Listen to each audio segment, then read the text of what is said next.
SSC দপ্তরের সামনে চাকরি প্রার্থীদের বিক্ষোভ, দাবি যোগ্য অযোগ্যদের তালিকা প্রকাশ করতে হবে। পুলিশ ও আন্দোলনকারীদের মধ্যে বচসা, ধাক্কাধাক্কি ও তুমুল হট্টগোল।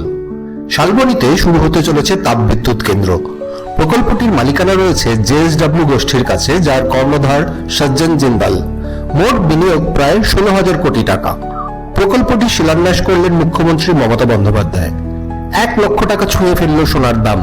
খুচরো বাজারে 10 গ্রাম সোনার দাম হয়েছে 97,300 টাকা, অর্থাৎ এর উপর জিএসটি যোগ করে মোট দাম দাঁড়ালো 1,02,19 টাকা। পোপ ফ্রান্সিসের জীবনাবসান। তিনি ছিলেন প্রায় 1200 বছর পর ইউরোপের বাইরে থেকে প্রথম পোপ।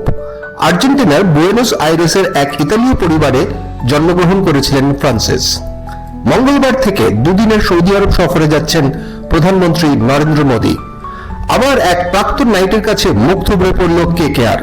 গুজরাতের অধিনায়ক ও প্রাক্তন নাইটের দাপুটে 90 রানে ভর করে 198 রান করে গুজরাট টাইটান্স। জবাবে 8 উইকেট হারিয়ে 159 রানে শেষ হয়ে যায় কেকেআর ইনিংস। কেকেআর অধিনায়ক রাহানে করেন সর্বোচ্চ 50 রান। সুপার কাপের শেষ 8-এ পৌঁছে গেল এফসি গোয়া ও পাঞ্জাব। গোকুলাম এফসি থেকে 3-0 গোলে হারায় গোয়া। পাঞ্জাবের কাছে 3-0 গোলে পরাজিত হয় ওড়িশা। বিসিসিআই বাৎসরিক চুক্তিতে ফিরে এলেন শ্রেয়স আইয়ার ও ঈশান কিষান। শ্রেয়স গ্রেড বি ও ঈশান গ্রেড সি তে অন্তর্ভুক্ত হয়েছেন।